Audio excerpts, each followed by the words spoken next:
ایک دور تھا جو عورتوں کے لیے بہت ظالمانہ اور خطرناک تھا۔ اس دور میں عورتوں پر طرح طرح کی الزام تراشی کی جاتی تھی اور سب سے بڑا الزام ہوتا تھا کالے جادو کا۔ جس پر بھی الزام ہوتا تھا اس کی سزا صرف موت ہوتی تھی۔ پھر دکھایا جاتا ہے سال 1235 ویلاج سٹی کا ایک منظر جس میں 3 عورتوں پر بلیک میجک کا الزام تھا۔ چرچ والوں نے انہیں قصوروار ٹھہرا کر پھانسی کی سزا سنائی، لیکن انہیں پھانسی پر چڑھانے سے پہلے فادر انہیں کہتا ہے کہ ان تینوں میں سے اگر کوئی بھی اپنے گناہ کو قبول کر لے گی تو اسے بخش دیا جائے گا۔ یہ سنتے ہی پہلی عورت فوراً اپنے گناہ کو قبول کر لیتی ہے کہ میں نے کالا جادو کرنے کی کوشش کی تھی اور شیطان کی پوجا بھی کی تھی۔ اور پھر دوسری عورت جو واقعی ہی بے قصور تھی، اس نے کہا کہ میں نے کوئی کالا جادو نہیں کیا، میں صرف اس کے توڑ کی میڈیسن بناتی ہوں۔ اور پھر تیسری عورت جس کا چہرہ بہت خوفناک تھا، وہ اپنا کوئی بھی گناہ قبول نہیں کرتی لیکن فادر کو ایک بد دعا دیتی ہے۔ پھر تینوں کو ایک پل سے پھانسی دے دی جاتی ہے۔ حالانکہ پہلی 2 عورتوں نے اپنی زندگی کی بھیک مانگی تھی،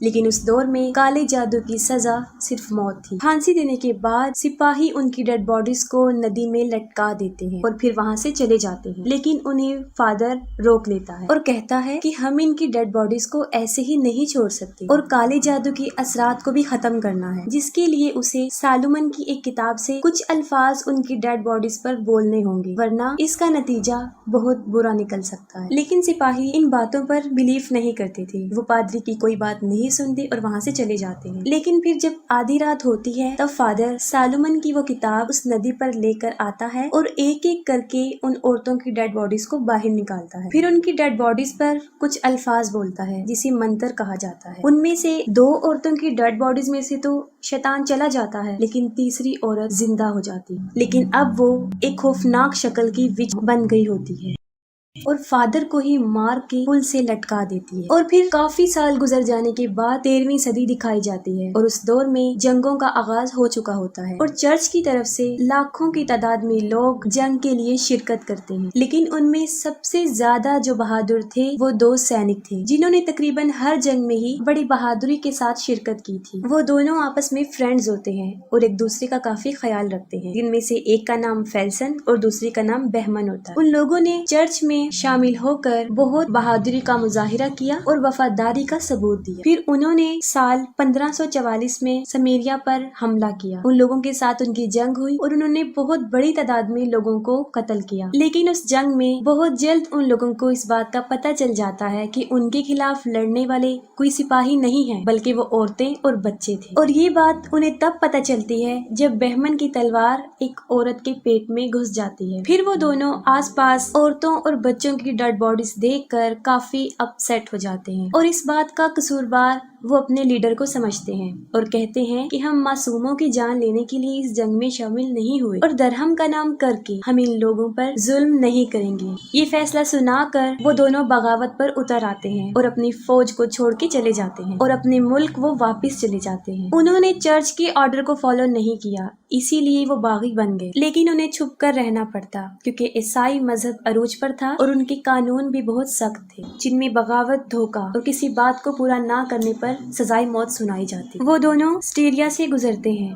وہاں پر انہیں جنگل میں ایک گھر نظر آتا ہے جہاں پر وہ مدد کے لیے جاتے ہیں، لیکن یہ دیکھ کر وہ کافی حیران و پریشان ہو جاتے ہیں کہ اس گھر میں رہنے والے ہسبینڈ وائف کسی بہت سخت بیماری کی لپیٹ میں آ کر مر چکے اور ان دونوں کی ڈیڈ باڈیز کافی سڑ چکی۔ سٹیریا کا ماحول انہیں کافی عجیب لگتا ہے کیونکہ وہاں کے لوگ کافی مایوس نظر آتے تھے اور وہ ڈیڈ باڈیز کو دفناتے نہیں تھے بلکہ ایک جگہ پر جمع کر رہے۔ ان میں سے کچھ رحم کی دعائیں مانگ رہے تھے لیکن ساتھ ساتھ اپنے آپ کو بھی زخمی کر رہے تھے کیونکہ فیلسن اور بہمن ابھی یہاں آئے تھے، انہیں کچھ آئیڈیا نہیں ہوتا کہ یہاں پر کیا ہو چکا ہے۔ پھر وہاں کا ایک آدمی جو سینک تھا وہ انہیں بتاتا ہے کہ یہاں پر ایک بہت خطرناک قسم کی بیماری پھیل چکی ہے جس میں لوگوں کا جسم گلنے سڑنے لگتا ہے اور یہ بیماری پچھلے 3 سالوں سے عروج پر ہے۔ وہ کہتا ہے کہ اسی بیماری میں میری پوری فیملی بھی مر چکی ہے۔ وہ لوگ یہاں پر اپنی مدد کے لیے کچھ سامان اکٹھا کرنے آئے ہوتے ہیں لیکن ان کی تلوار کسی سپاہی کی نظر میں آ جاتی ہے اور وہ اسے پہچان لیتے ہیں۔ جب وہ اس جگہ کو چھوڑ کر جا رہے ہوتے ہیں تو ان کے سپاہی ان کو پکڑ لیتے ہیں اور بادشاہ کے سامنے پیش کرتے ہیں اور وہ بھی اس بیماری کا شکار ہو چکا ہوتا ہے۔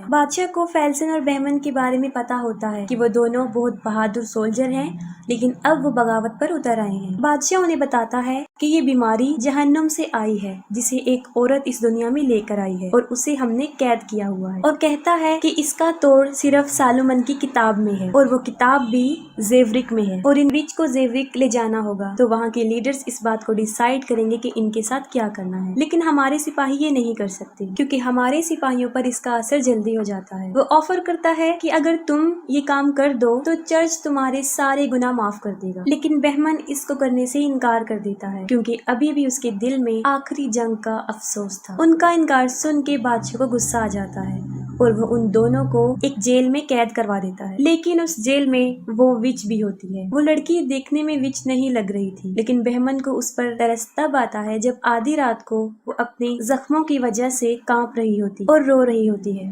لیکن بہمن اس پر ترس کھا کے بادشاہ کو اس بات کے لیے ہاں کر دیتا ہے کہ وہ لوگ اسے زیورک لے جائیں گے، اور یہاں سے زیورک تک جانے میں انہیں 6-7 دن لگ جانے تھے۔ ان کے ساتھ جانے کے لیے ایک فادر اور وہاں کا ایک سینک بھی شامل ہو جاتے ہیں۔ ان کے پاس اس جگہ کا کوئی آئیڈیا نہیں ہوتا، صرف ایک میپ ہوتا ہے، لیکن بہمن میپ پر بلیف نہیں کرتا، اسے ایک شخص چاہیے ہوتا ہے جو پہلے وہاں پر جا چکا ہو۔ پھر اس ڈیمانڈ پر ایک سوداگر جو ان کی مدد کرتا ہے، وہ 9 سال پہلے وہاں پر جا چکا تھا اور اسے سارا راستہ پتا تھا۔ وہ 5 لوگ ہوتے ہیں اور وچ کو ایک جنگلے میں بند کر کے لے جا رہے ہوتے ہیں۔ دیکھنے میں کسی کو بھی وہ لڑکی ڈائن نہیں لگ رہی تھی سوائے فادر کے، کیونکہ اسے پتا تھا کہ یہ ایک ڈائن ہی ہے۔ سفر کے دوران وہیں کا رہنے والا ایک لڑکا ان کا پیچھا کر رہا ہوتا ہے کیونکہ وہ بھی وہاں پر جانا چاہتا ہے۔ وہ بہمن کو کہتا ہے کہ جب آپ کا مشن پورا ہو جائے تب آپ مجھے بھی سپاہی بنائیے گا، لیکن وہ لوگ اسے وہاں پر لے جانے کے لیے ایگری نہیں ہوتے۔ پھر فیلسن اس کی تلوار بازی کا امتحان لیتا ہے جس میں وہ کافی ایکسپرٹ ہوتا ہے، اور بہمن بھی یہ دیکھ کر اسے ساتھ لے جانے پر ایگری ہو جاتا ہے۔ رات کافی ہو چکی ہوتی ہے اور وہ باری باری اس چڑیل پر پہرا دیتے ہیں۔ پہلے پہرے کی باری ایک ہارٹ کی ہوتی ہے، پھر ایک ہارٹ فادر کو اپنی مری ہوئی بچی کی بات سناتا ہے جس کو وہ چڑیل سن لیتی ہے اور وہ اسے اپنی بیٹی جیسے ہی لگتی ہے۔ یہ سوچ کر وہ اسے آزاد کرنے جا رہا ہوتا ہے تو وہ سلاخوں سے اپنے ہاتھوں کو باہر نکالتی ہے اور ایک ہارٹ کو جکڑ لیتی ہے۔ اسے بچانے کے لیے فادر آگے بڑھتا ہے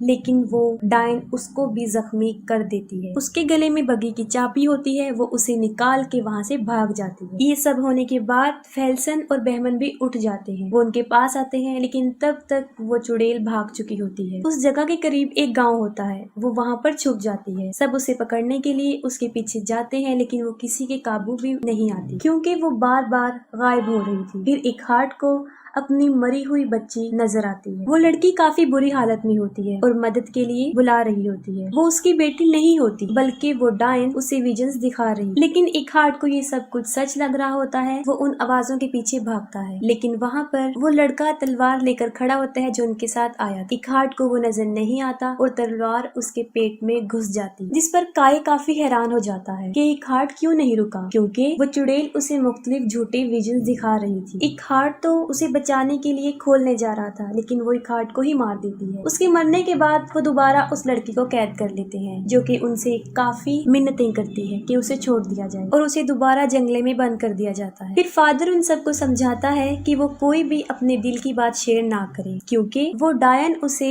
ہمارے خلاف ہی یوز کر سکتی ہے اور یہ ہمیں عجیب چیزیں بھی دکھا سکتی ہے اور ہمیں آپس میں لڑوا بھی سکتی ہے۔ سفر کرنے کے دوران 2 پہاڑوں کے بیچ ایک گہری کھائی آ جاتی ہے لیکن اس کے اوپر سے گزرنے کا جو راستہ تھا وہ رسیوں کا بنا ہوا ایک بہت پرانا پل تھا، لیکن وہ کافی کمزور تھا۔ ان لوگوں کے پاس گھوڑے کے پیچھے سلاخوں والی ایک بہت بھاری سواری ہوتی ہے جس میں وہ ڈائن قید ہوتی ہے، لیکن اپنے سامان کے ساتھ اس جگہ کو پار کرنا کافی مشکل تھا۔ وہ ایک ایک کر کے پل کو پار کر لیتے ہیں اور سب سے آخر میں اس گاڑی کو لے جاتے ہیں اور کافی مشکل پیش آتی ہے انہیں یہ سب کرتے ہوئے اور وہ پل بھی ٹوٹ جاتا ہے۔ پھر وہ ایک گھنے جنگل میں داخل ہوتے ہیں۔ اس جنگل کو خطرناک جنگل سمجھا جاتا تھا کیونکہ جو بھی وہاں پر آیا وہاں سے بچ کر نہیں گئے۔ وہاں پر بہت فوگ تھی اور وہ اپنی رات گزارنے کے لیے اس جنگل میں ہی رک جاتے ہیں۔ انہیں کوئی راستہ بھی نظر نہیں آ رہا تھا اور سوداگر کو ساری رات نیند نہیں آئی کیونکہ جیسے ہی وہ سونے کے لیے آنکھیں بند کرتا تھا اسے ڈراؤنے خواب آنا شروع ہو جاتے۔ یہ سب کچھ وہ ڈائن کر رہی تھی اور جب سوداگر سے یہ تکلیف برداشت نہیں ہوئی وہ اپنی تیر کمان لیتا ہے اور اس ڈائن کو مارنے کی کوشش کرتا ہے جس پر بہمن اس کو منع کر دیتا ہے۔